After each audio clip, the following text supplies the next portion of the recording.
আমি চাই সুখদেবের মতো টানা 5-6 দিন সমাধিতে লীন হয়ে থাকতে, তারপর শুধুমাত্র শরীর রক্ষার তাগিদে একটু নিচে নেমে এসে আবার সমাধিতে লীন হয়ে যেতে।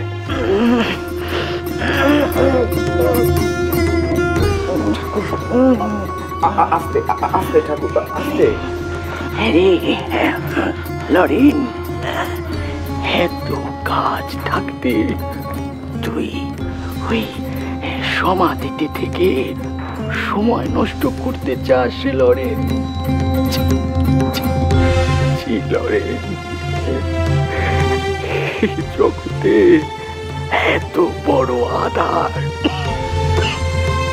কোথায় ভেবেছে তুই ওই সবাই আলো দেখাবি, বড় বট গাছের মতো হবি? ঠাকুর, ঠাকুর, তোর ছায়ায় হাজার হাজার মানুষ আশ্রয় পাবে, পথ খুঁজে নেবে, আর তুই এই কথা বলছিস?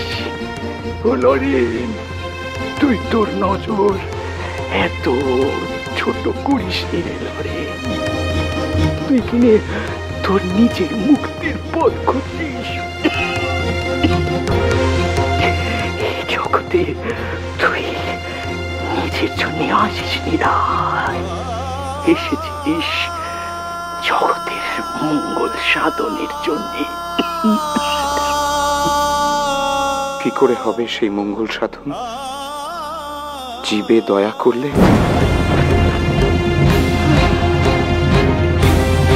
তুই তো খুব হীন বুদ্ধিটা লরেন।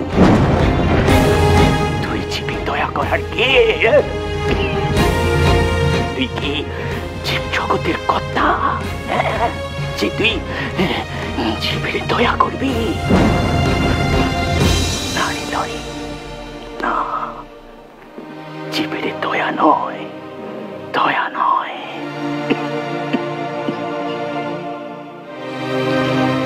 সেবা,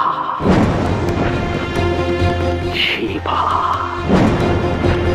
সেবা, সেবা। লরেন, মনে রাখবি, যত্র জীব তত্র শিব। শিব সেবাই জীব সেবা, জীব সেবার শিব সেবা। শিব জ্ঞানে জীব সেবা?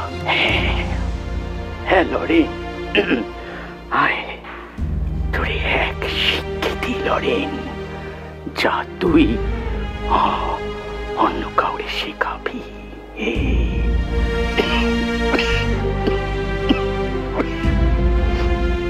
ওই শিবই জীব আর জগৎ মিলে তোর সম্মুখে রয়েছে রাম।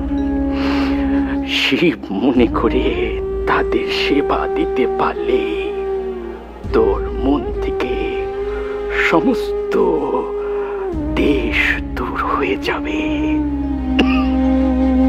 তোর মনে কারো জন্য আর রাগ বিদ্বেষ থাকবে নি, থাকবে নি লরে। তুই তখন নিজের আর কেউ কেটা বলেও মনে করবি নি লরে।